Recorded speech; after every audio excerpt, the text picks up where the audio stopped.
Well, I think, Earle, it is so nice to be with you in a situation where you and I have been many times before talking together about books. What if you introduce yourself first and tell us a little about yourself, and then I'll do the same for me. Sure. Yeah. I'm Earle Havens. I am the director of the Virginia Fox Stern Center for the History of the Book in the Renaissance here at Johns Hopkins, and I'm a curator of early books and manuscripts. And it's been my great pleasure to teach courses with graduate students, even as mostly undergraduates, with Chris around rare books.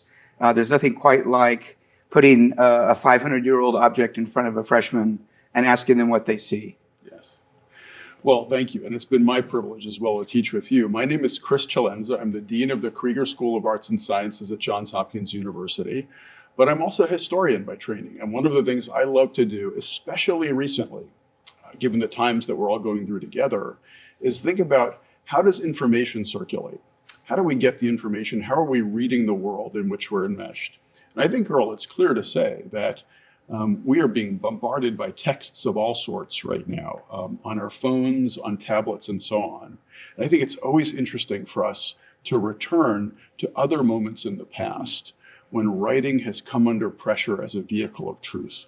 I don't know if you've had that experience too. Yeah, and I think it's not only are we bombarded, but when we go back into the historical past, we begin to realize that we've actually always been bombarded. Maybe Yes. not as quickly, maybe not as hastily, Yes. maybe not as monumentally, but the issues that face us today about truth and authenticity, about fakery, fake news, as it Yes, were, yes. has been, basically these things have been with us since the dawn of language and culture. And I think it's worth saying too, something we'll encounter today. There has always been a collision of technology and writing.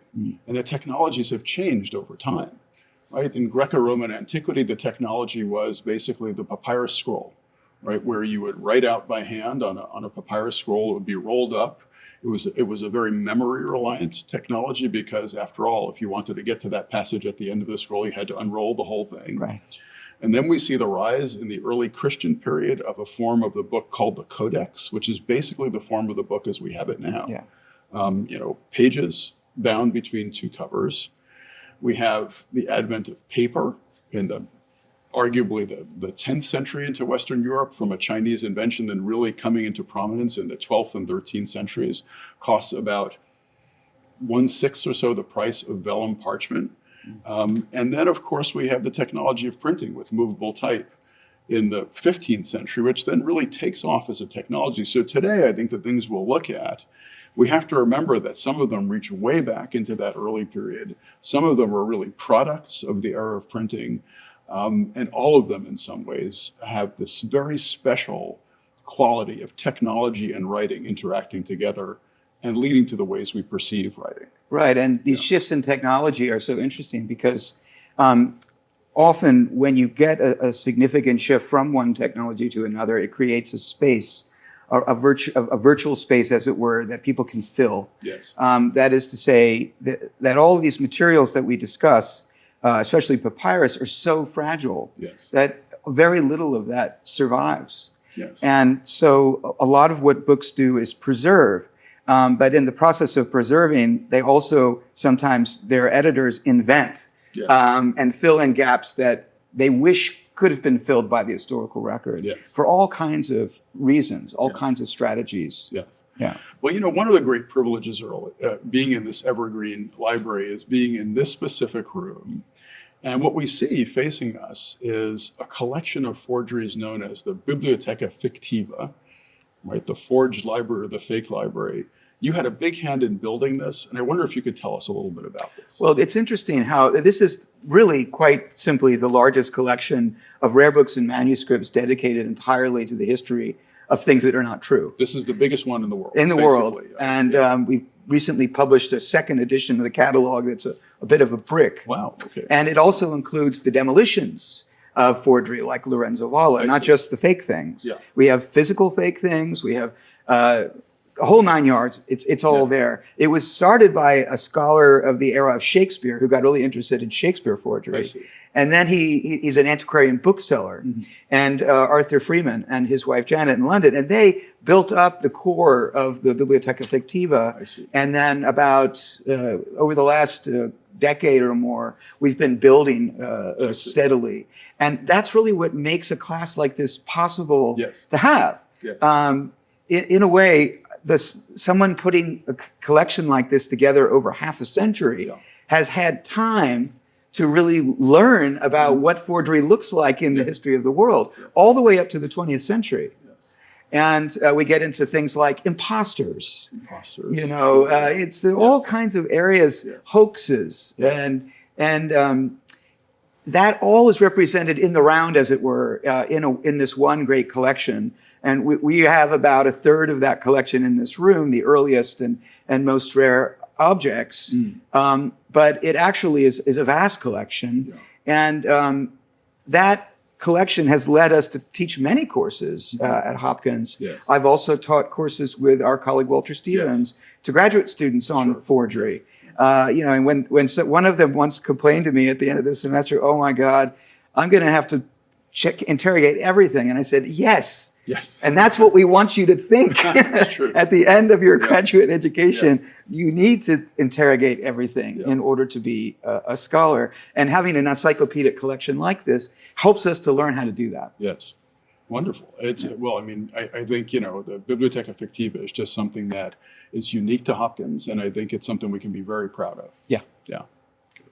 Well, I mean, I think maybe it's worth digging a little bit deeper just for a moment before we start with Plato, our first author that we want to start with, into that one little thing I skipped over lightly. I mentioned this term vellum parchment, and it might be useful for the folks who are with us today to talk a little bit more about that. It's not the most familiar term to everybody, and I know you're an expert. You might want to give us a little definition and talk to us about how it was used and so on. Well, we have to understand is that all of this material was made by hand before the 19th century and the Industrial Revolution. But with the advent of animal skin or parchment, which could be any number of different surfaces, goats and sheep mostly, you have an incredibly durable manuscript sort of support, a textual support that doesn't shatter in the same way that and desiccate in the same way that papyrus does. We have examples here of a very small forged medieval document on animal skin. It was probably a blank spot on a larger piece of a real medieval manuscript and then written in the ancient handwriting. But for the most part, we're extremely grateful for vellum because a lot of the books that were written on vellum, because vellum was largely a medium for manuscript culture, so much of that is so well preserved. And in a way, even during the age of print, if you wanted to make a really deluxe book, you printed it on parchment. Although it was not financially sensible to do that if you were trying to sell lots of copies. So that's a significant transformation in the technology of books and culture. So just so we get it straight for us and for our audience today, our listeners, the friends who are joining us today, Greek antiquity, basically we're talking almost exclusively about papyrus, right? Papyrus is made out of the papyrus plant, the pith of the papyrus plant, and we're talking about rolls. Once we hit the early Christian period, let's say the first 2, 3, 4 centuries of the Common Era, we're talking about this new format of the book, the Codex.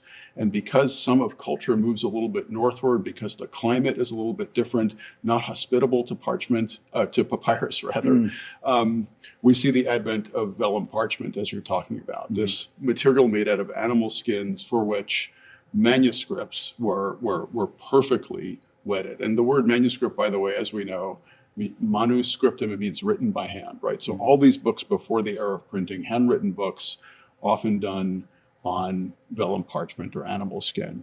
Then eventually we'll get to printing with movable type, where you start to see the more exclusive use of paper. And I wonder if it's worth it for us now, Earle, to go back to Plato, to go back to the beginnings of Western philosophy, arguably the father of Greek philosophy. The early 20th century British philosopher Alfred North Whitehead said about Plato, all of Western philosophy could be considered a footnote to Plato, which I always find an interesting quotation and more or less kind of true in an interesting way. One thing Plato did was he wrote in the form of dialogues. And for him, that dialogue mode was very, very important. Because today, when we often think of philosophy, we think of propositions and arguments and the search for truth. And so too did Plato. But we have to remember that he enclosed all those arguments in this literary form of the dialogue, where there's going to be a little bit of disagreement on occasion, and where, of course, you, the interlocutor, become another partner in the dialogue. You, rather, the reader, become another partner in the dialogue. And somehow the truth, such Yeah. as it is, Yeah. if it's identifiable, Yes. exists somewhere in between the voices. Yes. Often, the best lines are given to Socrates, right? Yes. But very often you can say that Plato is not making absolute assertions of a priori truths. That's right. He's arguing toward it. One of the dialogues that he's most famous for is a dialogue called Phaedrus. And this is set dramatically the night before Socrates is to be executed by the city of Athens. It's a very dramatic time, and his friends are remembering back on that night. And one of the things Socrates says in that dialogue is he says, I don't want you, after I am gone, to become what he calls in Greek misologoi.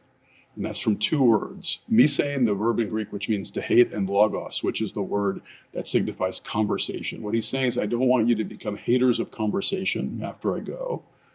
And he says, because if you do, you will become misanthropoi. You will become haters of your fellow man. You will become haters of humanity. So clearly this dialogue form for Plato wasn't just a convenient literary vehicle to stuff philosophical arguments into. It was a whole way of thinking, a whole way of being. One of his most fascinating dialogues is the one we wanted to start out talking about, which was his dialogue called Phaedrus. This is a dialogue where the concept of beauty comes up. He talks a lot, the interlocutors talk about what is truly beautiful, what is not. A lot of the most famous things that we learn from Plato are present in that dialogue. The theory of the forms, the idea that anything we see or interact with on earth, from a tree to even somebody doing something good, really depends on an immaterial form out there. So if you do something good, you're participating in a form of goodness. If you're looking at a tree, that tree is participating in a form of a tree. It's an imperfect manifestation. So there's a lot of basic Platonic stuff in this dialogue. But it's also very dramatic. It also talks about the will of human beings and how we're sometimes pulled upward toward things that are more heavenly and noble, and how we're sometimes pulled downward toward things that are less so. At the very end of the dialogue, though, there is a passage that is curious, it's important, and it has to do with writing itself. And at the end of the dialogue, Socrates, as always, is one of the principal interlocutors. And Socrates tells this story about the invention of writing. He goes back to ancient Egypt, which for the Greeks was held to be this mythical place. And in that story, what he says is that the inventor of writing once went to an Egyptian king and said, look, king, I've just invented this great new technology, writing. We can store everything that we have. The king listened to what this inventor of writing had to say, but then patiently said, however, I'm not so sure it's the advantage that you think it is. Because in writing, what you're really teaching people to do is to forget, number one. And number two, you're inducing people not to be able to continue that dialogue, to speak with each other.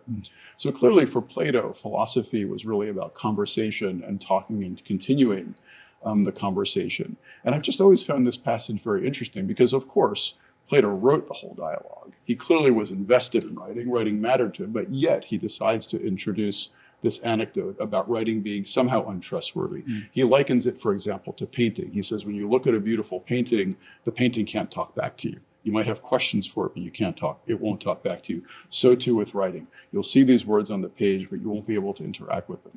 I don't know if that passage has struck you over time as well. Yeah, and I think what it reminds us of, perhaps more than anything, is also the materiality of texts and their transmission over time is fundamentally important. But at a moment of a technology transfer, as it were, a technology shift, there's still skepticism about it. So in this case, the technology transfer would be from the oral tradition to the written tradition, is what you're saying. And then if you look at these copies, these are two of the earliest editions of Plato. We actually have the passage open We have the passage right here. And we realize that, Plato was almost completely lost in the Middle Ages. So the vast proportion of his corpus outside of his Timaeus and another fragment, the Meno. were just basically rediscovered, as it were, in the 15th century. Yes. I'll put that in air quotes. Yeah. And then published. And suddenly, all of Europe and the Latin-speaking world, at least, suddenly had an entire corpus of an ancient Greek philosopher who's saying something that is completely antithetical to what these books are, which are physical artifacts that are written.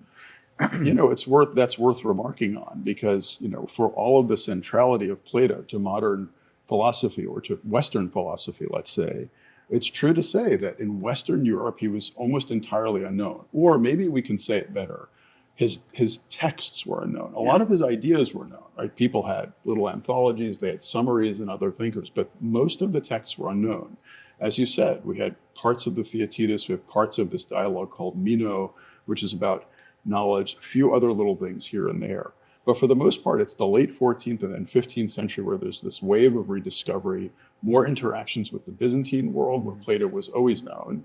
And then gradually in the 15th century, this wave of translations that was done by a lot of different people, but I would say none more important than a Florentine thinker named Marsilio Ficino, who lived from 1433 to 1499, and who indeed, I believe, is the author of both of these translations. So what we have in front of us here, you might want to explain with much more erudition than I ever could, are two relatively early printed editions of the translations of Marsilio Ficino.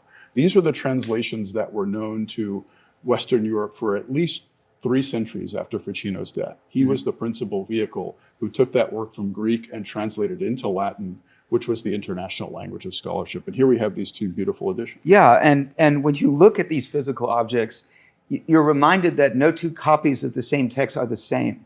Yes.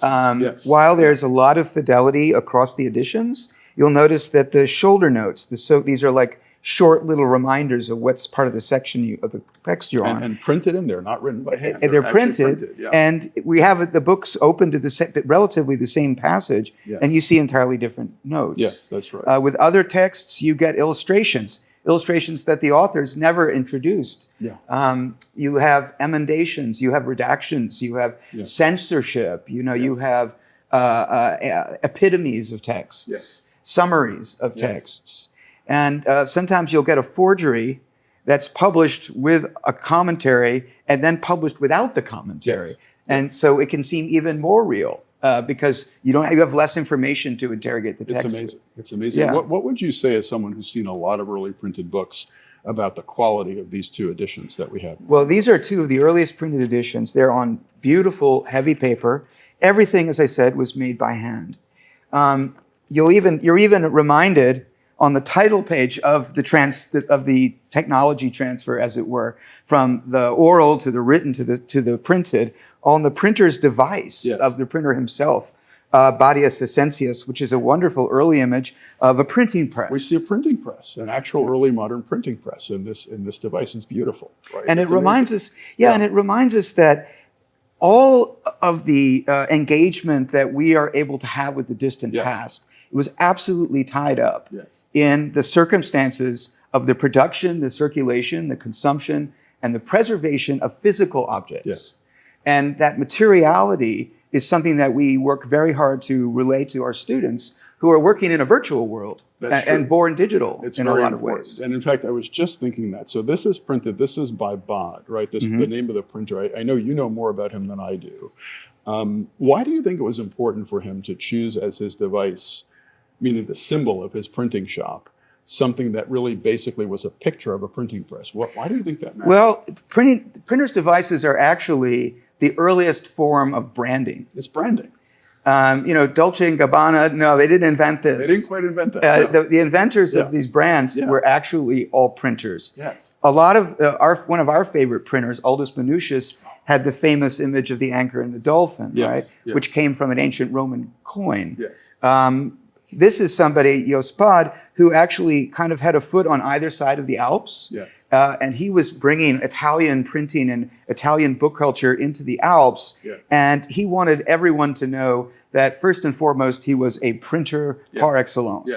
And no one had adopted the device of a printing shop up to that point. So he took it as an opportunity. You mentioned something interesting. Here we are talking about one passage of one dialogue of Plato, but it makes me realize that it might be worth us just going over a little bit the history of printing. We know of the name Gutenberg. We also know of a couple of other names, right? Peter Schoeffer, Johann Fust, active around the same time, 1450s. So most people might know that they were German, right? That this was a technology that was probably invented in Germany, but then very quickly, right, by the early 1460s, finds itself a home in Italy, where it gets supercharged by the energies of the Italian Renaissance. So the idea then, as you're saying, that a Northern European printer by this point, by the early 16th century, brings some of that Italian Renaissance intellectual energy back up north. I think that's interesting. Yeah, too, and he's that doing it perspective through of exchange. and right? he's doing it through printing. He's doing it through printing. And what's so interesting is he printed in these beautiful humanist kind of Roman letter forms. Yes. But at the same time, he and others were printing in the old medieval black letter Yeah. for theologians. Yeah. So this is a humanist text. Yeah. So it takes on the look of the ancient Roman epigraphy that you see Yes. on monuments in Rome, whereas other times they'll adapt for the audience. A theological audience was much more used to seeing. They were accustomed to it. Yeah, so I mean, you mentioned this, and it's worth us highlighting, right? When you say the humanist script or the humanist letter forms, part of the energies of the Italian Renaissance had to do with a reform of how you wrote stuff by hand. So before printing, they had basically invented what kind of looks like Times New Roman. Yeah. Right? These fonts kind of look like that. They invented that because they believed that it was a clearer form of writing. They called it littera antica, ancient letter forms.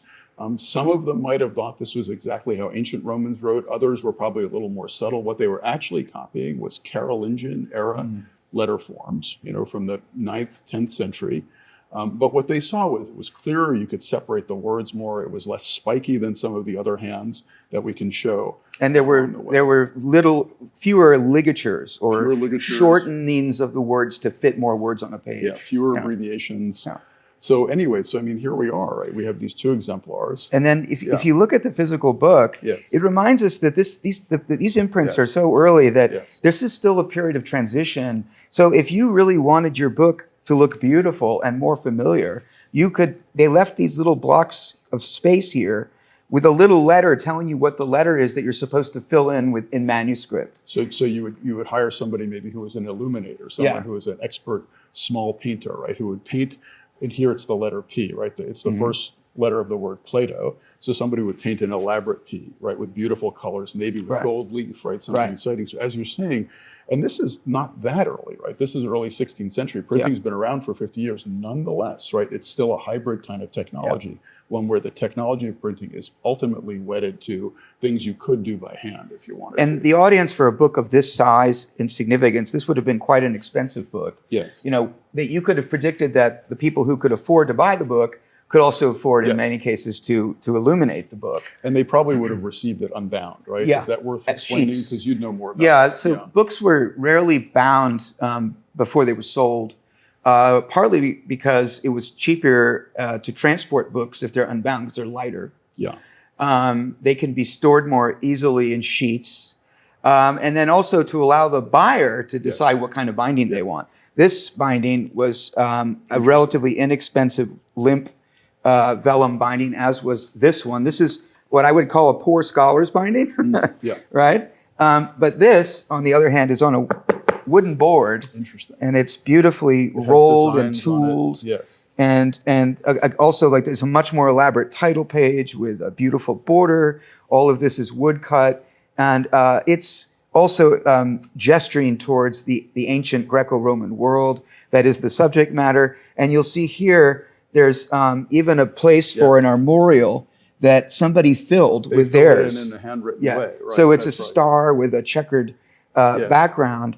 Many cases, those are even gold because it's your family treasure. Hasn't this always for you, as it has been for me, been one of those magic moments with students when you realize every specific book, you might think, oh, it's just a printed edition of Plato. All the ones, however many thousands in that edition or however many hundreds in that edition, they were all the same. Everyone is an individual. Everyone is the font of endless future projects, future research you could do, more knowledge you could have about it. They're like time machines. They take us back into different points in the history of the object itself. Yes. Some of these are just extraordinary. They'll have book plates of previous owners, maybe shelf numbers. Here you have a manuscript annotation on the title page. Here you see just in the edge a little bit of medieval binding waste. So Yes. instead of throwing away what we would consider to be obsolete, an old manuscript, an old handwritten book, say a canon law manuscript, which nobody was reading anymore, you would use it. You would just recycle it. Yeah. And so, and then here's an enormous device at the end of this particular book, and then there's more manuscript notes at the back. It looks like verse, actually. So you can't, as a scholar, just assume that every book is the same, every edition is just an edition. You have to look at multiple copies of books in order to recover the full conversation, as it were. And it makes you think about all the different versions of arguably the same text that people might have been reading in the past. And you mentioned a time machine. It strikes me that we just took a 2 millennia journey, right, from the world of Plato, and we tried to get into his thinking about how writing could be unreliable, but he was doing it nonetheless, and how that traveled over 2,000 years only to wind up in a printed edition in the early 16th century. I wonder if we might want to zero in on the 15th century itself. We talked a little bit in our last little segment on Plato about the energies of the Italian Renaissance. And I think there's no better person to focus on if we're thinking about Italian Renaissance intellectual life than a thinker named Lorenzo Valla, who lived from 1406 to 1457. And I should pull back for a minute and just say this, Earle. I think you and I have often talked about this. When we think of the Italian Renaissance, we often think of artists' names. We think of, sculptors like Donatello. We think of artists like Masaccio and Marsilio. We think, of course, of Leonardo da Vinci, Michelangelo, Raphael. Or we think of these famous artists, and justifiably so. But that having been said, there's this whole other lost world of thinkers who were writing mostly in the Latin language in the 15th century, who were doing works of scholarship, who were active citizens often, some of whom, like Valla, worked as secretaries to princes and then eventually as part of the administration of the papacy, interestingly enough for Valla, as we'll discover. But all of these people were part of this intellectual energy of the Renaissance, which I would argue stood right alongside the artistic energy. Don't you think? I think so. And there's something that's sometimes strange for our students to hear from us that, nowadays we think of scientific knowledge is proven and it's much more reliable. But in the time that we're talking about with Valla, the more ancient a document is or a source text is, the more authoritative it is. So it's kind of the opposite of our empirical kind of vision. And so there's a great interest, some might say an obsession amongst the humanists, to recover those ancient texts that were lost. And then put history into them too, like make them historical as a way. And sometimes also to prove that some of them are real. Exactly. And maybe that's what we'll talk about when we talk about Lorenzo Valla. So Valla, just to give some background, is somebody who arguably is emblematic of a lot of the intellectual culture of the Italian Renaissance. He did a lot of interesting scholarship. He wrote dialogues in the Latin language on subjects that range from free will to the nature of goodness. But he was also a very polemical person. He was always in an argument with somebody. And in fact, just as a parenthesis, you can read his letters and see he had very strong opinions on his contemporary intellectuals, often negative opinions.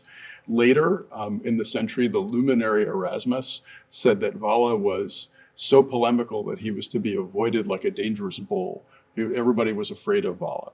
And it's interesting that Valla often had what we can now identify as an almost anti-clerical, critical perspective on Christianity, which at the time, Roman Catholicism, there was one Christianity at the time. It breaks up later in the 16th century into different sects of Christianity under Martin Luther and others. And the story we're going to tell now is directly implicated in that evolution. So Earle, here we are talking about Lorenzo Valla, this Roman Italian humanist thinker who lives from 1406 to 1457. And one of the things we want to talk about is something he's arguably most famous for, that I think there are reasons that he's famous for, but there are also reasons why we should dig underneath the surface to understand what was really going on. What this is known as the case of the donation of Constantine. So we can talk about this. So the donation of Constantine was a document that had been part of the medieval canon law tradition that arguably was supposed to go back to the first Christian Roman emperor, Constantine, who was active in the early part of the 4th century of the Common Era. And what was supposed to have happened was Constantine was ill. The then Pope Sylvester blessed him. Constantine was cured, and Constantine decides after that to give a whole lot of things to the papacy.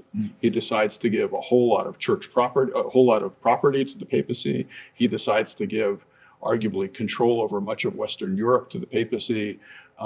It's a very interesting document. What we now know, just to do a little spoiler alert here, but I think it's necessary to tell the story well, we now know that this document was not written in the era of Constantine. Rather, it was written in the 8th century of the Common Era. In other words, it was written almost 5 centuries after the events it was supposed to recount. It's also worth saying that it was written in the voice of Constantine. So the document is really Constantine himself supposedly writing and doing all of this kind of stuff, giving up a lot of his hard-won property to the church.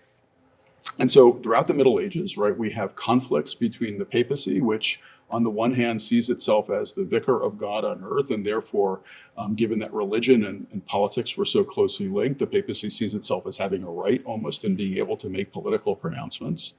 And this document always comes up as a sort of point of argument. There were people before the 15th century who said, I'm not so sure this is authentic. There are a lot of other people who said it is. There were some people who said, well, the spirit of it is what's really true, right? Valla comes along in the 15th century. He's working at the time for a ruler named Alfonso of Aragon, who, despite the name, is actually living in Naples. So Valla is based in Naples, Italy at the time. Alfonso is in a little bit of a dispute with the then Pope, Eugenius. And so Valla writes this text basically taking apart the donation document line by line. And he does a number of interesting things. What he's most famous for now, and that's why I talk about the things he's famous for now and then the background. I think this is what we should maybe get into. What he's most famous for now is what we would call his philological arguments. Right. And what we mean by that is arguments about the science of language.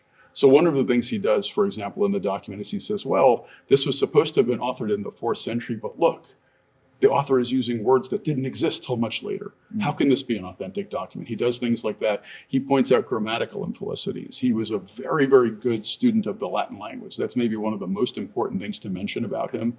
He was arguably the author of the most important grammar of the Latin language, which was almost a bestseller in an era that really, really cared about the Latin language as a vehicle of scholarship, right? It's the one common language, almost like English is today, right? So Valla was very interested in the Latin language. He's expert enough to show that there's no way that this could have been written in the 4th century when the Latin language was still a kind of native instrument of communication.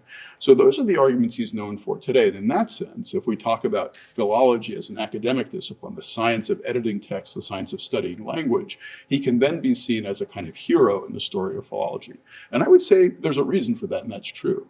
However, what I always find interesting about Valla's text itself is that those aren't the first arguments that he uses. Right. We would think with our modern sensibility, oh, just prove that something's false and, case closed, we're done. Instead, what Valla does is he begins the document with a series of what you can only call arguments that appeal to people's common sense and their emotions. For example, he says that what if Constantine's sons heard about this? They heard that their father was going to give away all of this property. His sons would say to him, what are you doing? How can you disenfranchise us? How can you take our property away from us? Right. Nobody will accept this, right? He makes other emotional arguments of that size, all of that type, all of which are designed to appeal to emotion and to common sense. In fact, he even uses the word impersonation. He says, I'm going to impersonate different people, right? He even makes an argument in the guise of the Pope. And he has the Pope refusing the gift, saying to Constantine, I'm the Pope. I can't be involved with wars and secular things. And thereby, obviously, Valla is implicitly criticizing the contemporary papacy as well. So I find that interesting that what we know him for is the so-called scientific arguments. But what probably meant a little more to him was those more emotional common sense arguments. Yeah, and I think there's also he's a greatly sophisticated Latinist. So he's really taken on the role of a classical orator. Some of the sort of the canons of rhetoric appear throughout his work. Yes. Sometimes it's like, this is so ridiculous. Yes. What king ever gave away their who ever do that in the history of the world? That's right. And in other cases, he's basically saying that this is preposterous. Yes. But that's something you can't necessarily prove, Right. but you can appeal to another aspect of someone's sensibility at a time when everyone who read Latin was pretty much well educated in the history of oratory. That's right. Yeah. And that reminds me, one of his impersonations, in fact, the one he begins with, is of the Roman Senate, asking Constantine precisely that. We've never heard of any king who's willingly given up property. Isn't this what you all want to do, is conquer more land, basically? This seems utterly inexplicable to us. And so I think you're right to say that this, in fact, he actually writes in a letter to one of his correspondents about the donation of Constantine. He says, I have written nothing more oratorical. That's literally the quotation he says. So to pick up on your point about him being a kind of classically trained rhetorician, Valla sees himself in that mold.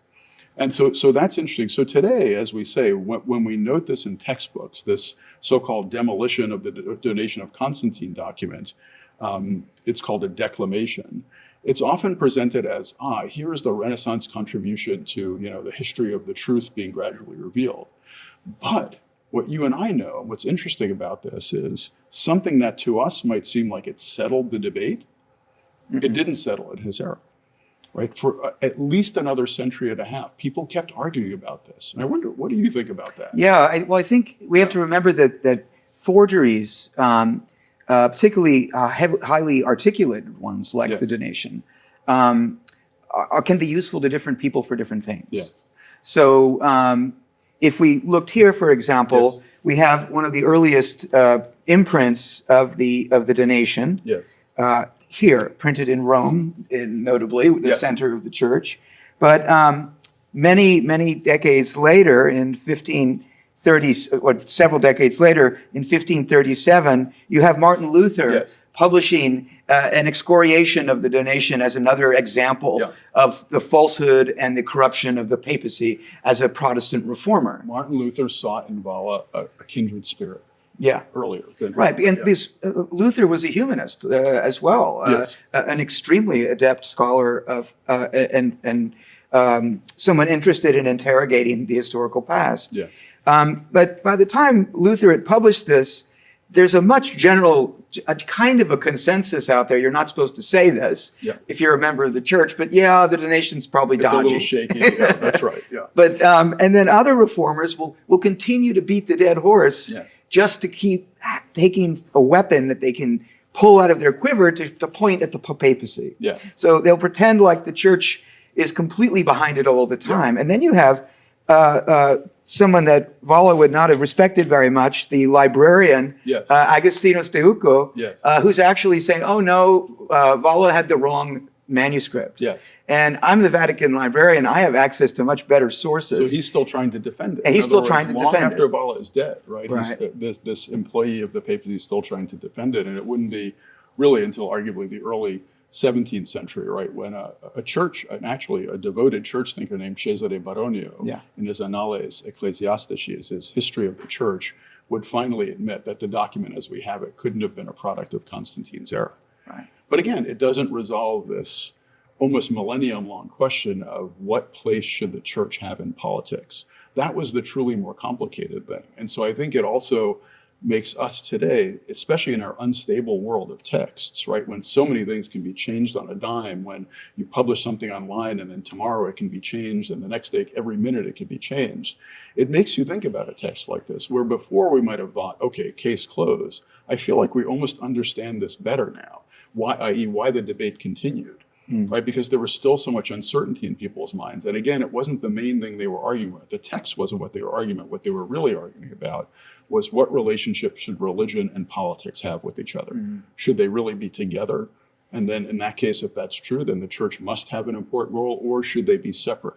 That you just see the beginnings of the glimmerings in the 16th century of what later become, much more robust arguments in the tradition of Western republicanism that you should be separating religion and politics. Right? It's all still kind of mixed up then. And there's a material aspect to this too, because during this time, say this is a fake, but it's a very good fake of a medieval. So we call it cartulary forgery. It's a charter that's false, that's attempting to retroject a fact into the historical past, but using the actual medieval material, right? But people like Valla and Steuco did not possess the sophistication that we wouldn't really receive until the end of the 17th century of being able to interrogate handwriting, because as we know, handwriting changes constantly over time.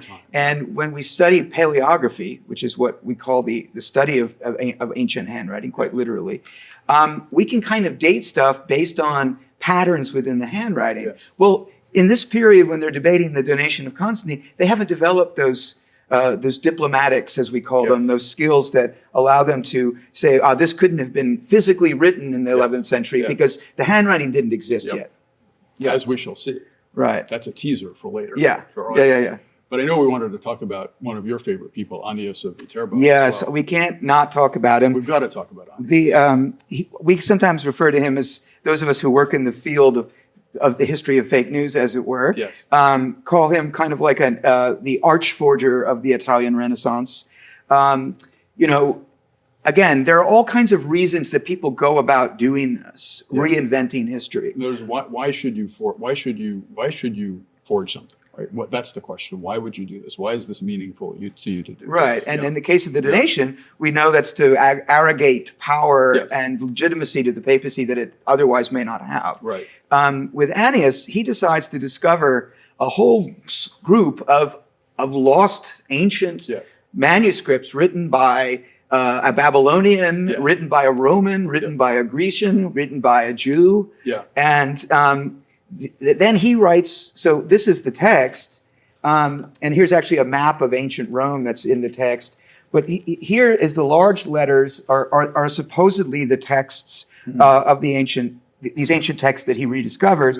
And ultimately he's made these all up. Yeah, and so he's invented the text, but he then wrote ingenious philological notes, explanations, explaining how revealing this is, and lending legitimacy to the text. And the whole while, what he's really doing is trying to rewrite the entire history of Europe, because there's an anxiety that Italians had that the Greeks came before them. That they were a more ancient culture and therefore a more prestigious culture. And so this actually invents the idea that they were preceded by the Etruscans. And it was the Etruscans who, especially around the town of Viterbo, which happened to be where he's from, his hometown. So basically, he's rewriting history to have Viterbo become the epicenter of culture and knowledge, and from that spreads all of the sophistication of Europe, and everyone else is sort of illegitimate or less legitimate than the Italians. So sometimes our colleague Walter Stevens refers to this as patriotic mythology. It's like creating a story, and then this becomes so popular that others begin to imitate it. So here's Le Maire de Belge reinventing the French along the same model to make them ancient as well. Interesting. Even though if you read Julius Caesar's Gallic Wars, the French are so-called barbarians. That's right. But by making France an incredibly ancient civilization linked to the ancient cultures and laws, they're actually much more sophisticated than they've been given credit for. Would you say then that even though, let's say, these two attempts, and we can talk a little bit more about the format of the books in which we see them and the format of the scholarship, would you say, though, that even these two attempts, abortive though they might have been, are in some ways part of the long history of European nationalism? Or proto-nationalism might be right. They're trying to find some essence of why what you identify as your culture has a kind of primacy, whether that primacy is chronological, i.e. you're the oldest, or somehow the most worthy, or the most worthy of study as its own culture versus as a culture that's always inevitably interacting with borders and other people, right? And I think that's interesting as well. Like we see this prehistory, and I would say scholarship has always been very involved in this. And you were pointing to this text of Annius here. Do you think it's worth saying a little more about the format? Because the idea that you'd have a main text printed in one type of script, accompanied by a commentary printed in another kind of script, is a pretty old one, right? This reaches back into the days of the Middle Ages before printing in manuscripts, where you might have a commentary on Aristotle, say, where you print Aristotle's text in big letters, and then all around it in smaller letters, you write explanations about it in a commentary. So in some ways, what Annius is doing here, and then of course you're aided by a relatively mature print technology by this point, he's doing something that would have seemed like it was a vehicle of truth for people. Right? It looks familiar. It looks like something academic. It almost it's a dialogue, sort of like Plato. Exactly. Yeah, And that's right. the other thing is he very carefully chose this particular size for the letter, and then this one, so that the commentary is in a smaller letter form, so he can squeeze more commentary on the page than otherwise. So the irony is, of course, one way to make yourself famous is to discover a bunch of ancient texts. Yeah. Another is to be so ingenious in your commentary of them. Of course, you're going to be able to comment on them because you invented them. Yeah. And no matter how absurd this may seem, the debate around Annius and his methodology of patriotic mythology continued for centuries. Yes. Later on, very quickly, they started just publishing the texts without the commentary, and so people were less equipped to interrogate the text as a potential forgery than when they had it with a commentary that itself could be picked apart. Now, none of which is to say, presumably, that he published this and everybody believed him, right? That Viterbo is the center of it, but he's a voice out there, right? He's a voice in this polyphony. You could argue the scholarly polyphony of all these many voices trying to make their points and make arguments and things like that. Yeah, and he invents archaeological forgeries that are discovered, like an ancient hieroglyph. Ancient hieroglyphs, just out of whole cloth. Out of whole cloth, dug out of the ground, and so forth. So he was quite the showman. That's for sure. And I mean, there too, right, that notion of hieroglyphs plays on something we saw all the way back when with our discussion of Plato, right? The mystery, the antiquity of the Egyptians, right? This form of writing that was pictographic and so on. And exotic and undecipherable and all of that. And when you can't decipher something, you can populate it with meaning that you can't necessarily interrogate. That's right. So we have a person that you and I are interested in, Athanasius Kircher, who in the 17th century claims to have unlocked the mystery of hieroglyphs over a century before the first person actually does. In the late 18th, early 19th centuries, after the Rosetta Stone was discovered. And there's Kircher, right? And again, the environment matters. There's Kircher, a Jesuit in Rome, right, surrounded by all these obelisks that have hieroglyphs on them, and he's got an audience probably, even if, as you say, he ultimately isn't right about about his deciphering. Right? Yeah. So now we're just beginning to come to the last set of things we wanted to talk about.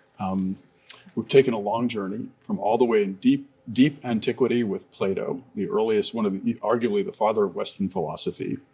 We've moved through the early Christian era, the Middle Ages, the era of early printing. And now we want to zoom in on the late 17th century in France. And by now, as we'll see, the technology of printing has evolved greatly. The books are quite beautiful. They're done with an exactitude that's almost impossible to imagine. They're artistic objects in themselves. And I think to center this for us, what we want to talk about really are two figures. One is named Jean Mabillon, another one is named Jean Hardouin. So Jean Mabillon, who is he? Well, he is part of the Maurist Benedictine order. And one of the things his order was charged to do was to conserve old medieval charters that pertain to French history. And so many of these are early. They're 6th, 7th century of the Common Era. So, over a millennium before him, he's charged with putting these together. So Mabillon, what happens is he's doing this work and he's challenged by a different figure, a Belgian scholar named Papenbroek, who is a Bollandist, who is part of a different religious order. And Bollandist says, well, actually, a lot of those documents are forgeries that you have. So they go back and forth about this. It's worth mentioning that this 17th century in France is an age of skepticism.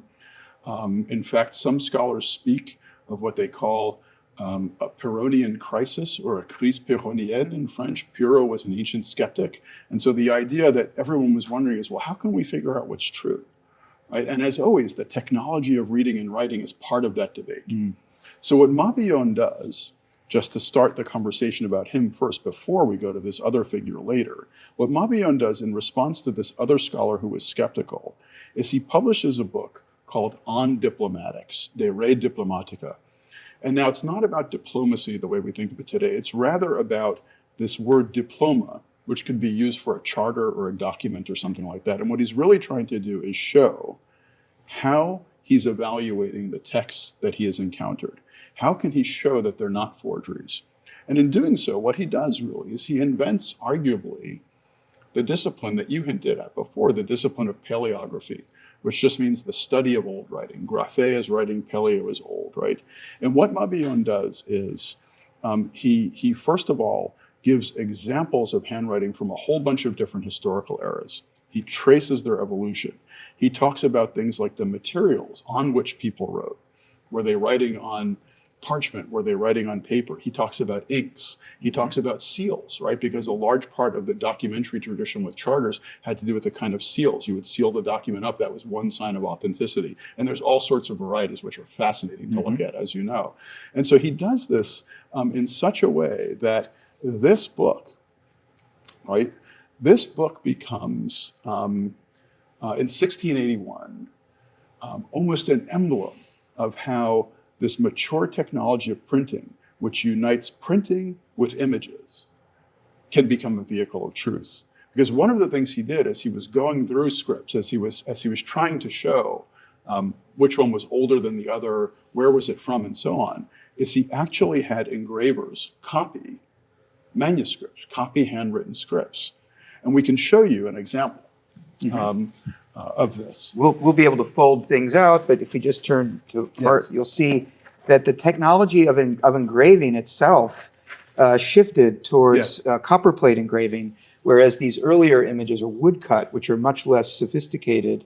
And so by the time of Mabillon, you had the ability to engrave in great detail the seals, the script, where every little squiggle, as it were, every little ascending and descending letter can help to prove or disprove the authenticity of the text. Here we have signatures. I mean, I think what you can say is these when you look at these are almost photographic in their exactitude. Yeah, they're facsimiles, as it were. They're facsimiles, and they're almost perfect. And so because of that, he was able to solve his local problem, which was he was able to argue back against this other thinker who was saying, oh, you have all these forgeries. It's an interesting, dramatic story. There's a letter exchange between the two of them, which, of course, though they were French, they wrote to each other in Latin. And there's this beautiful Latin letter from the challenger, the person who had challenged him, who says, you know, at first, when I saw your book, he says, I suffered something human, meaning I was a little bit, you know, jealous and so on. But then I read your book, and he says, and then the light of truth glimmered everywhere that I had to share it with my compatriots. In other words, the skeptic admitted he was wrong once he read this foundational text. And again, this is something that arguably creates an academic discipline.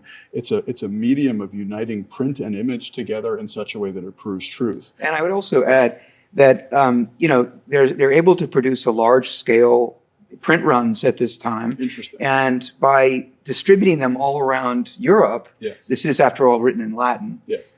So ostensibly readable anywhere in Europe around, by an educated person. So you have a market. You have exactly, and you can actually encourage other people to develop the same ideas in other parts of the world, which they indeed do.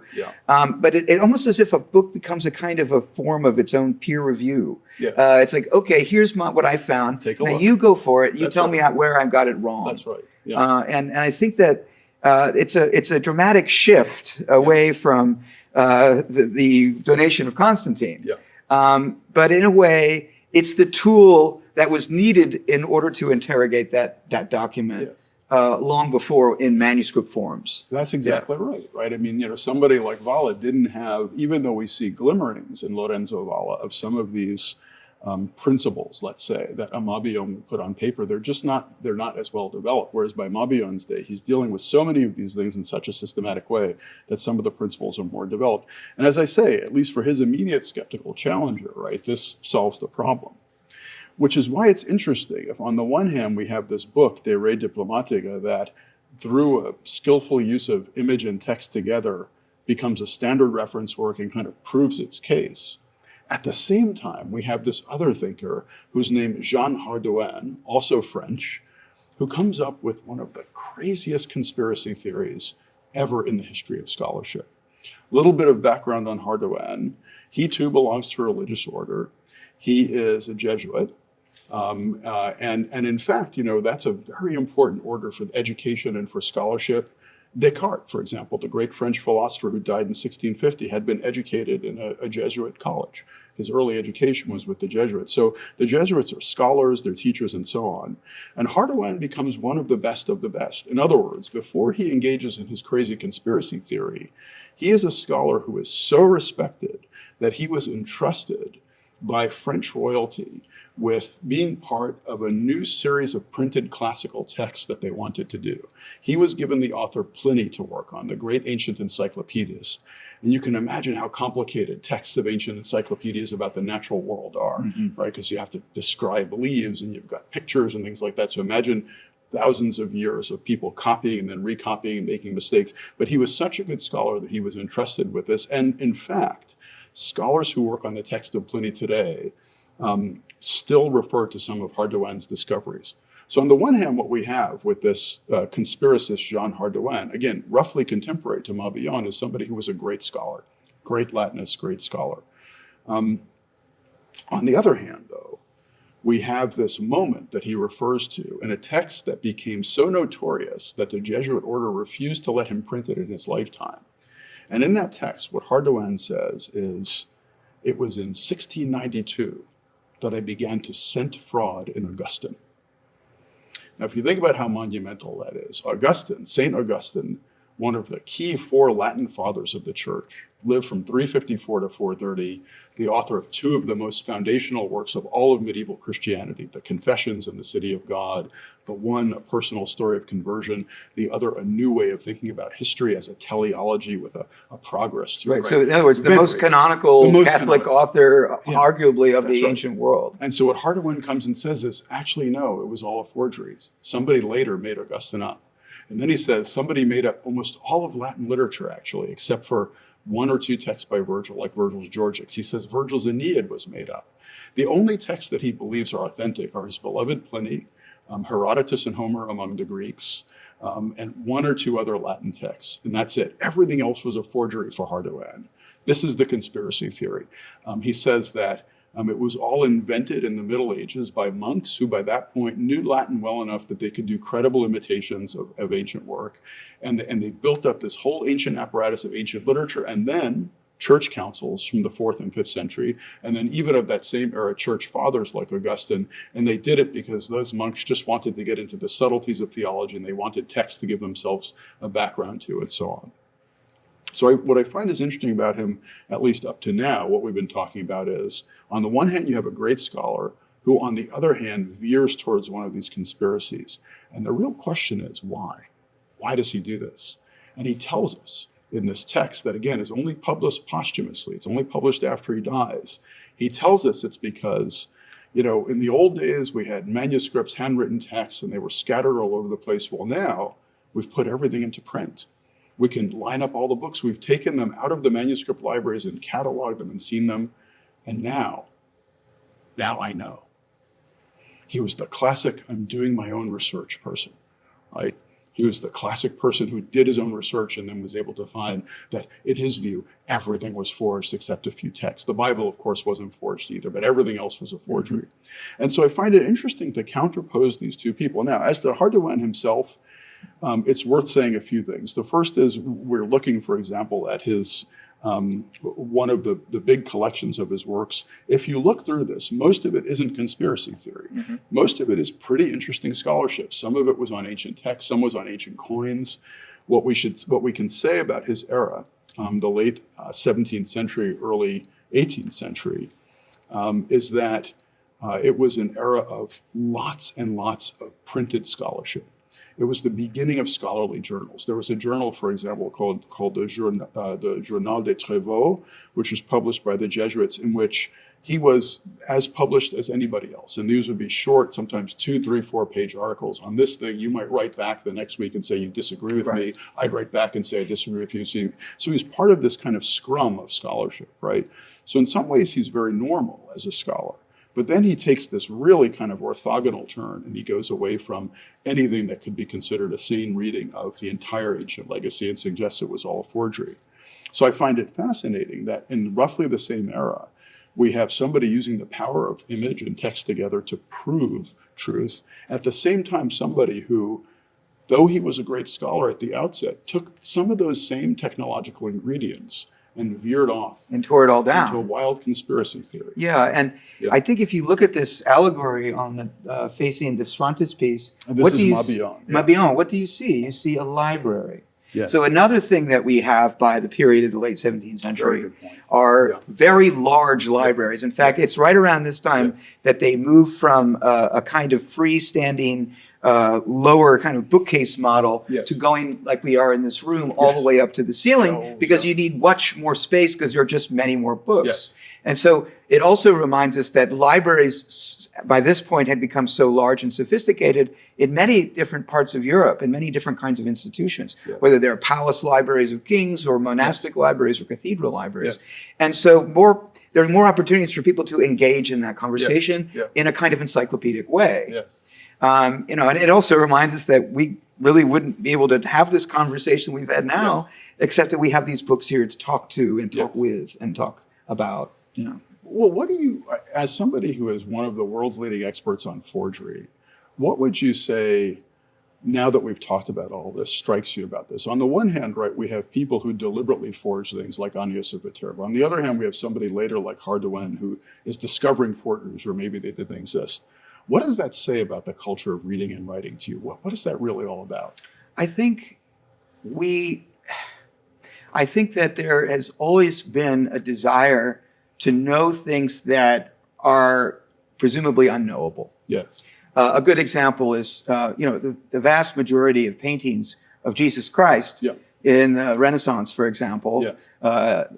are based on a forged description of Jesus's visage that was created in the Middle Ages, so that people could feel that they had an authoritative document that they then believe that they actually know what Jesus looked like. Say what it was. Yeah, so I think there's something about the human desire to know the unknowable. Yeah.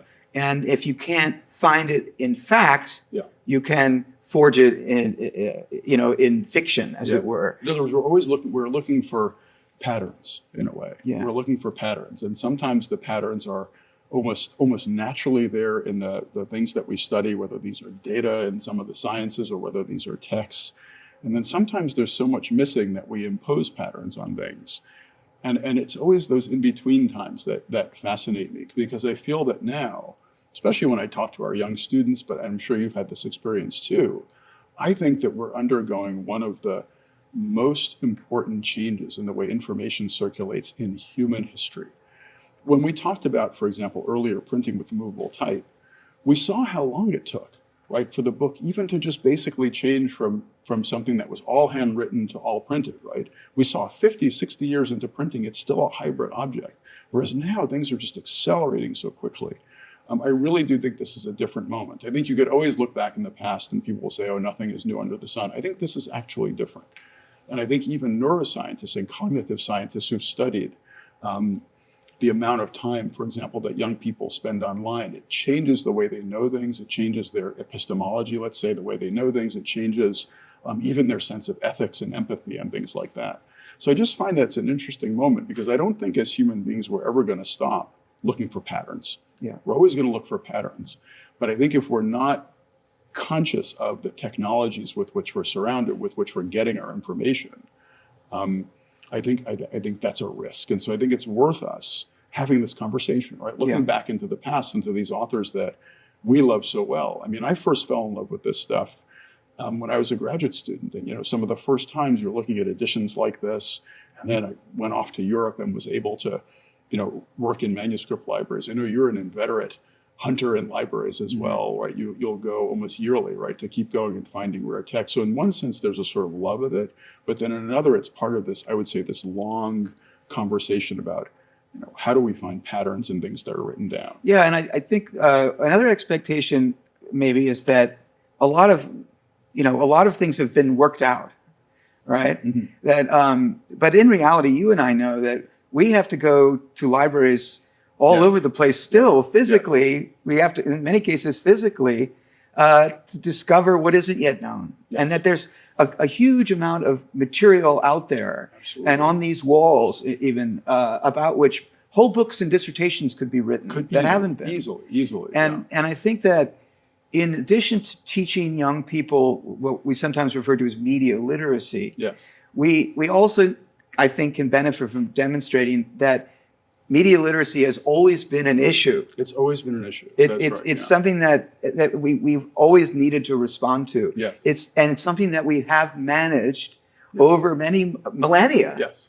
We've managed to overcome the obstacles to our ability to approximate or to receive what we call truth, or at least authenticity. Yeah. So I think by learning from the past, we can not only just say there's nothing new under the sun, which isn't actually always true, but that we can still have a dynamic relationship with knowledge, and acknowledge that not everything can be known, right? Not everything can be authenticated. Not everything, and we shouldn't also be discouraged. Oh no, now after this class that we took, I can't believe in anything. No, because I mean, there's accumulated expertise. And I guess maybe one thing we could just end on is just talking about, one of the things we're immersed in the university is patience and what you might call epistemic humility, which is to say real scholars are humble about what they can know.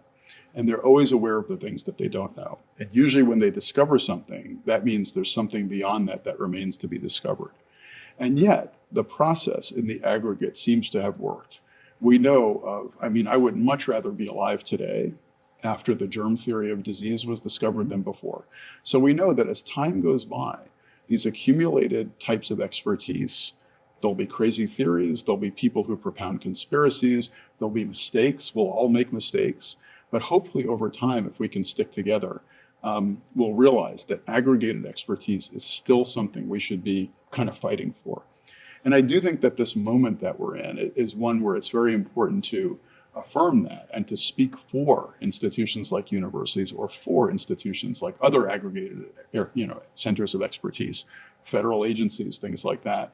Because I think because precisely of all the media that we're consuming now, it's much easier for those institutions to come under attack because they make one mistake here or one mistake there without people realizing this great foundational kind of continuous pursuit of expertise that's there. Does that strike you? Yeah, I think you mentioned earlier looking for patterns in the past, but there are patterns of fakery. There are patterns, if you think about forgery as a phenomenon, it has its own tropes, its own traditions, its own quirks. There are little strategies that people can use, like taking a totally authentic set of ancient letters and sticking one fake one in there. Sticking one fake one in there. And that was done in the Renaissance by very distinguished scholars who just wanted to get that little spot of history cleared up for whatever reason. And so, if a student starts to suggest that they're getting a little frustrated that, oh my God, I can't believe anything, I can say, no, what you have now are the skills to interrogate these things. That's what it's about, right? That's why it's worth studying things that aren't true. Yeah.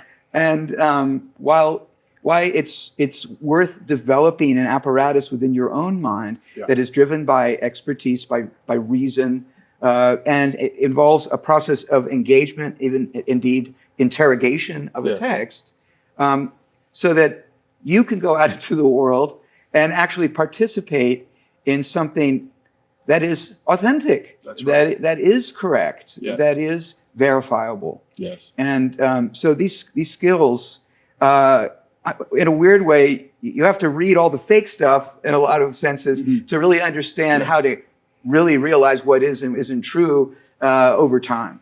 And you develop a kind of expertise. You get a feel for it. Yeah. I agree. Well, I have to say, this has been such a pleasure talking with you, as always, dealing with some of our favorite stuff, these books that are just aesthetically beautiful in themselves, but I think that teach us so much. And I will say, I never learn so much as when I'm with you. So thank you. Well, and I with you. And one of the great pleasures of teaching together is that our students get to see two scholars learning from each other in front of them. That's right. Because there's no there's no giant history of forgery out there. No. There's just too much of it. Yeah. And so everyone gets to learn from each other in this process. Yes. It's almost like when we have these books out with our students, it's like a laboratory, as it were. It is. And I think when the students walk away, after having just simply touched and seen these objects and how they change over time, also implicitly just develop a kind of literacy about how knowledge existed in a kind of different ways at different times. That's the hope, and that's always my hope. And I don't know, maybe we can end with this. The hope is that in studying these objects from the past, we give them their own context, their own validity, but we also encourage students to bring those same kinds of critical skills to all of the media with which they're surrounded today. So, great day. Thank you. Thanks. First question from Cindy. Are there records of forgers who have been caught and suffered reputational damage in their own lifetimes? Well, while no specific cases come to mind right now, the truth is this was a recognized crime, really from Roman antiquity. And so even things like forging of coins, for example, so much so that we know, to give you one example, that in Dante's Inferno, in the 10th Bolgia, that is where falsifiers are punished.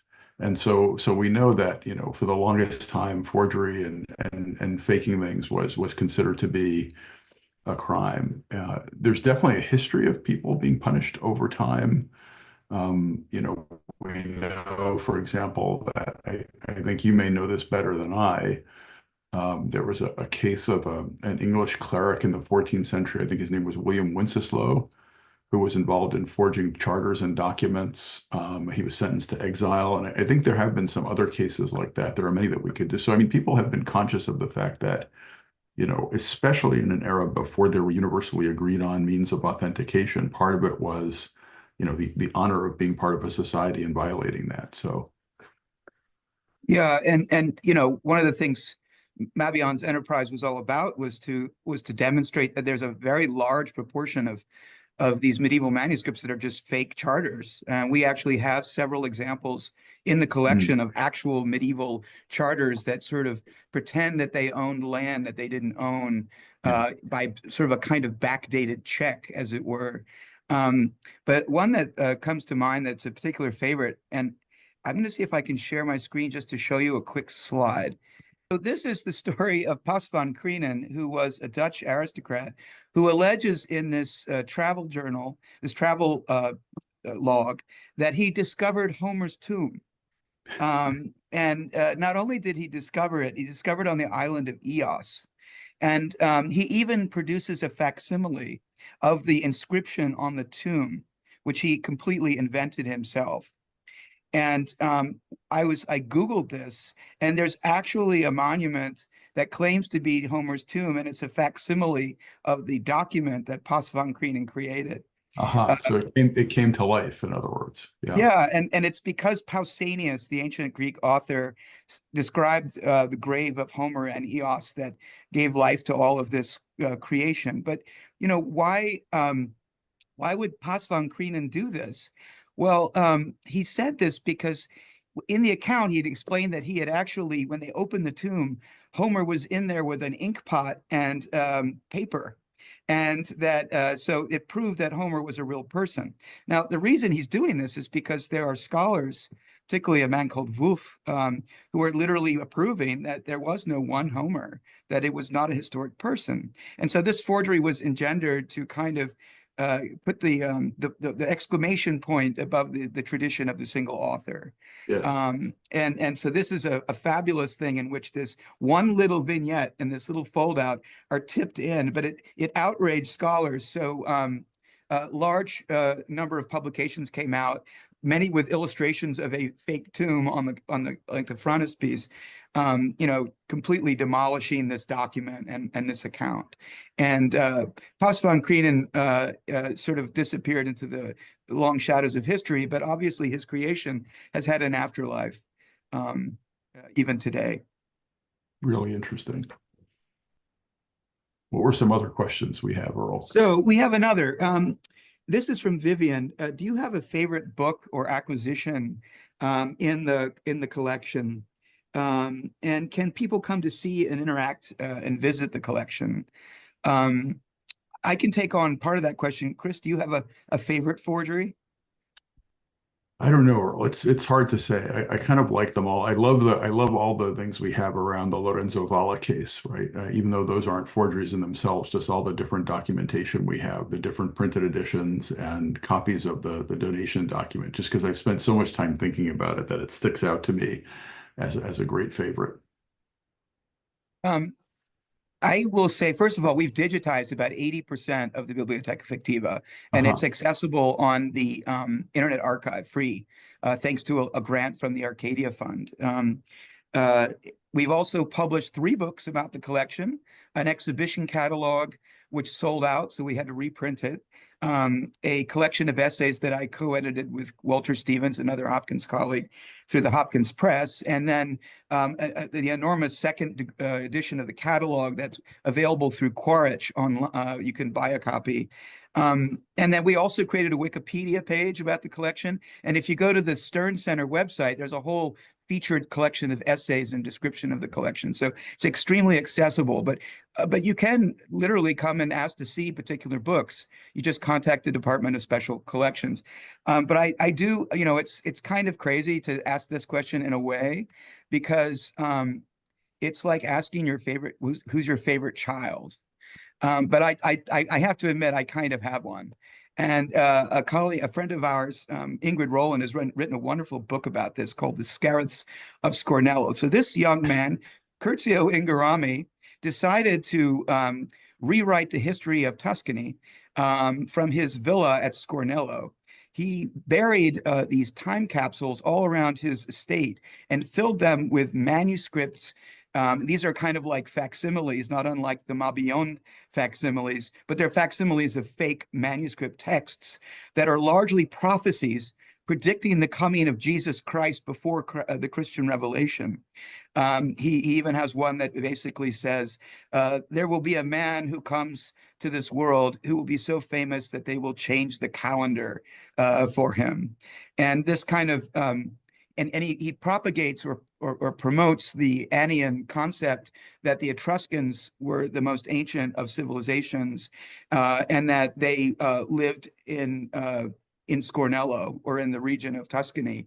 And so, So it's, yeah, yeah. so what we see here, right, is we see the early, somebody actually getting excited about almost proto-archaeology, right? So excited about archaeology that he makes stuff up, puts it underground so that he and others can then dig it up later and pretend that this was the reality. Um, Yeah, and amazing. it's really very creative. It reminds us of another thing about forgery, is that it requires a great deal of creativity. Yes. Um, he was immediately assaulted by a number of scholars, but he was such an industrious and, I don't know, intrepid forger that he published this 1,000-page defense of his own forgery.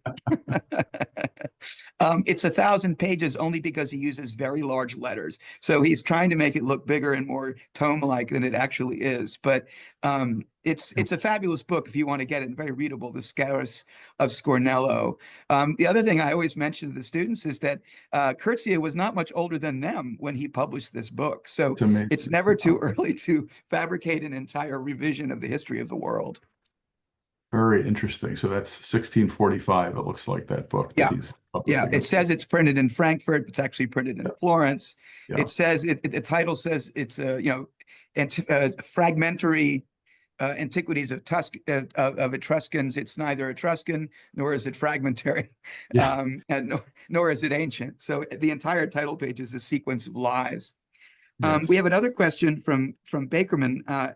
How big was Hardouin's audience, or the Yeah. audience of other forgers and conspiracy theorists?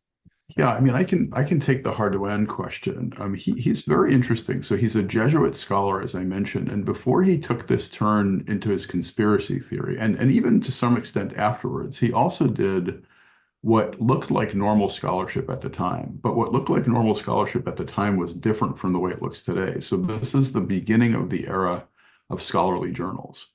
And at the time, there were often very short contributions that you would have. You might publish 2 or 3 pages on this one argument you wanted to make or discovery you had about this or that text and so on.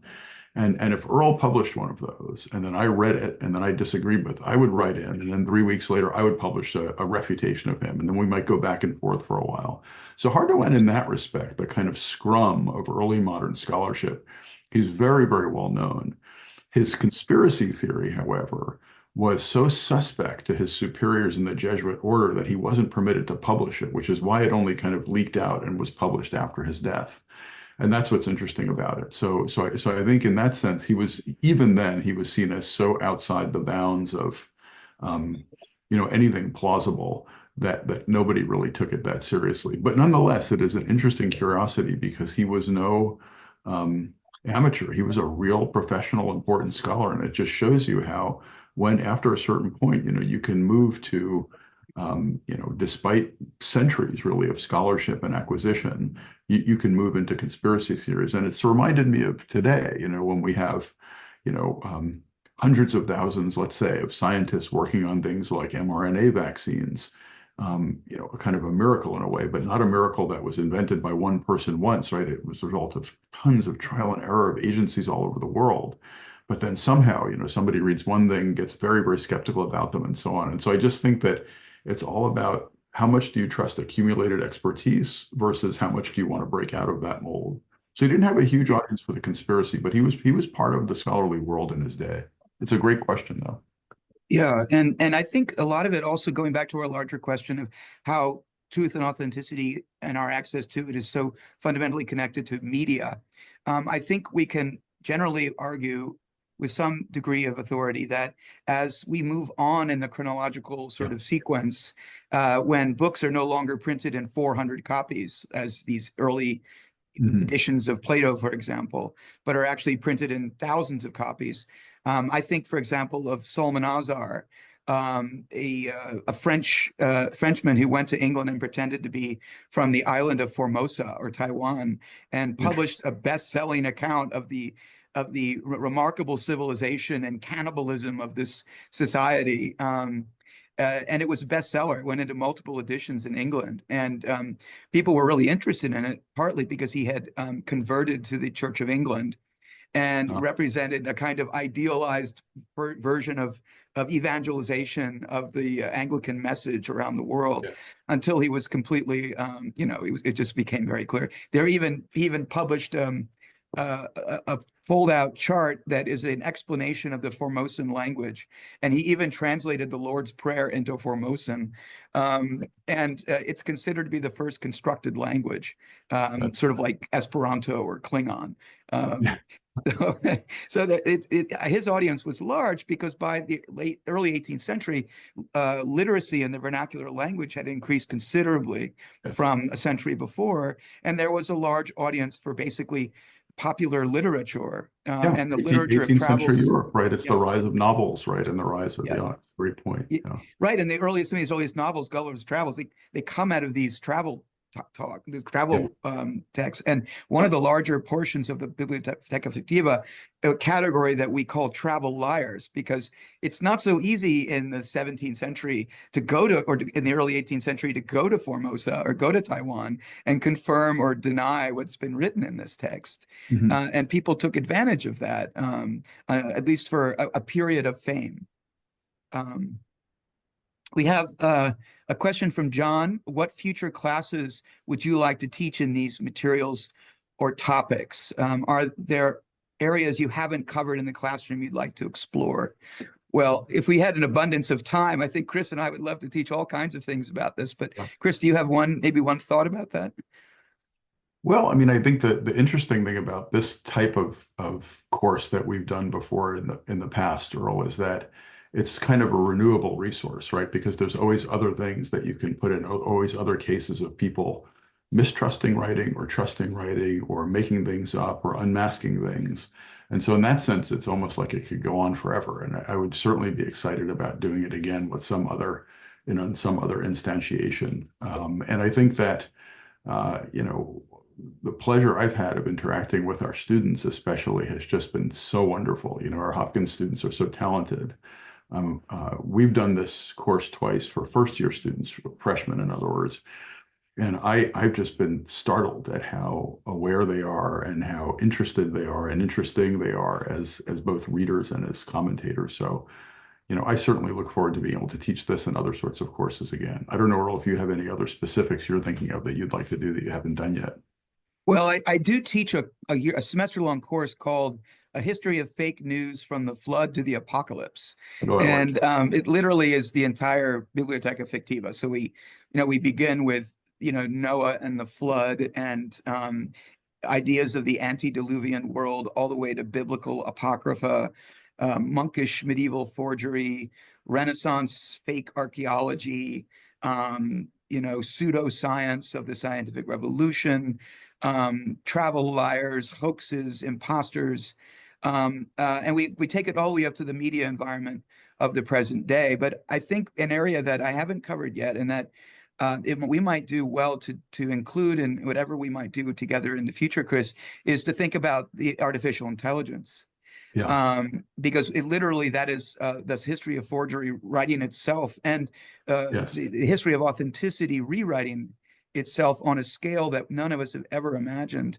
Yeah. I And just it's happened very quickly too. That's the other Yeah, thing. it's Academia kind of where overwhelming. It's like yeah. journalism to talk about it. It's not really history yet, as it were. But I do think that I just did a program for the 92nd Street Y in New York on imposters, and I actually searched Chat GPT to give me a list of 100 imposters in history, and it actually couldn't do it. There weren't that many, according to it, though I know there are. And it So hallucinates. It that was hallucinates kind of an interesting sometimes. exercise. Yeah. Yeah, it gives you things, I've tried it too, and it gives you things that it thinks you want to hear that sound like they might be right. And then when you start digging in, you realize that, you ask it another question, are you sure that's correct?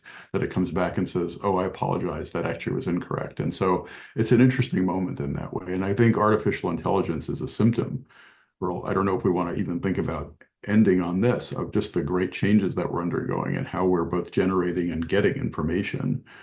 For us who are educators who are dealing with students, right? This is a new moment, and there's new technologies available. We can't ignore them. We can't put our heads in the sand. So the question is, how do you use these technologies? How do you think with them? How do you think productively? Yeah, and the other thing is, while we build this collection, we actually learn about forgeries we didn't even know existed.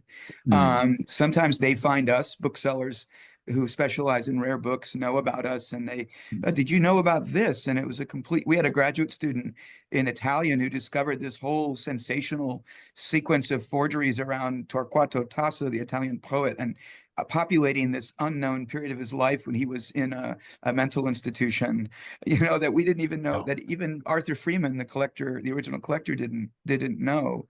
But I do think that this whole field of artificial intelligence, what I really hope we can do is create learning models for AI that will read the Biblioteca Fictiva, which we've digitized online, and really help us dig into this subject matter. So again, to think about the generative aspects of this that are not yes, always about misinformation or disinformation, but the augmentation of the knowledge landscape altogether. agree. Well, I think we've hit our hard stop of just before 2:30. It's 2:29. And I just want to thank Chris and the whole team that put this wonderful thing together. And I hope that you'll all investigate further with some of the sources that we've mentioned in our discussion today. I don't know, Chris, if you have any parting thoughts. No, I just think, again, thanks to everyone who tuned in today. And just so you know, hopkins@home.jhu.edu, this is the place you can go to find more, hopefully interesting programming and content. And just to know that, the Hopkins family is always doing its thing. We're always trying to find and create and disseminate knowledge for the world. And it was, as always, Earl, a pleasure to be with you. So I wish everybody who's watching a great day today. Thank you. Thanks so much, Chris. Absolutely.